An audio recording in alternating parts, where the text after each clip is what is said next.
All right, today we're diving into something huge. We're looking right at the intersection of artificial intelligence and, well, the blueprint of life itself, our DNA. We are literally talking about rewriting life. So let me just throw this out there. What if our DNA wasn't some fixed destiny? What if it was just software? Software that's basically just waiting for an upgrade. I know, it sounds like something straight out of a movie, but this idea is moving from sci-fi to scientific fact at a crazy speed.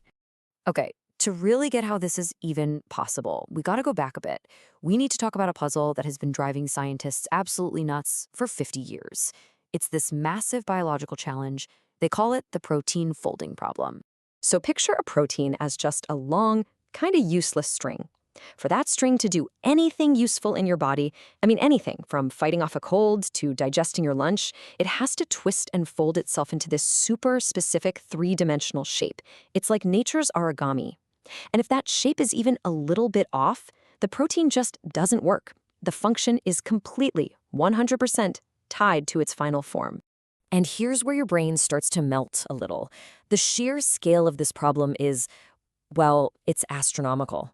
For any single protein, there are a nearly infinite number of ways it could fold. The math is just staggering. If you tried to get a supercomputer to calculate every single possibility for just one protein, it would take longer than the age of the universe. No joke. And yet, our bodies do this complex origami perfectly in a split second. For decades, trying to predict that final shape was just impossible, a monumental task we couldn't crack. So you have this 50-year-old problem that's basically unsolvable with old methods. It was crying out for a completely new way of thinking. And that new approach, well, it came from the world of AI. Right, so instead of trying to brute force the math and calculate every single possibility, which we already know is impossible, the AI does something smarter. It learns. Scientists fed it enormous amounts of data. We're talking vast libraries of genetic sequences from real-world gene editing experiments using CRISPR. The AI crunched all that data, millions and millions of data points, and it wasn't just guessing. It was teaching itself the fundamental rules, the actual biophysics of how a gene sequence turns into a folded protein. It started to see the hidden patterns, to learn the logic behind nature's origami, and eventually, it could predict the precise outcome of a genetic edit before you even make it. And that right there, that predictive power, it changes absolutely everything.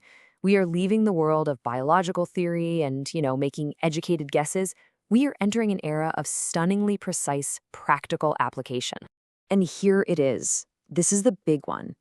The result is the ability to get predictive, perfect gene editing results. And that's not just a small step forward. Honestly, it's a shocking leap. It is a genuine game changer.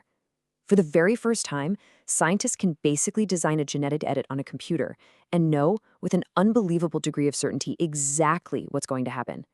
The guesswork, the trial and error, it's being erased from genetics. So, what does all this actually mean for us, for the future? Look, this isn't just about a new, fancy tool for the lab.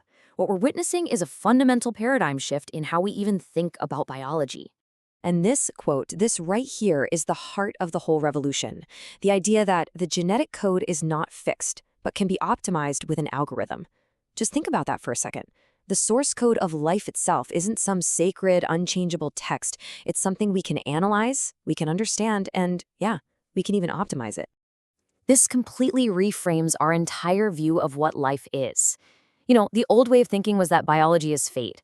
Your DNA is a fixed blueprint, and evolution just happens through slow, random mutations over millions of years. But the new view? It's biology as software. Our DNA is programmable code. Suddenly, fixing a genetic disease is a lot like a programmer finding and fixing a bug in the code. It means evolution doesn't have to be random anymore. It can be intentionally directed, optimized. We're going from just being readers of the genetic code to being the writers. And that leads us to the monumental, maybe even terrifying question.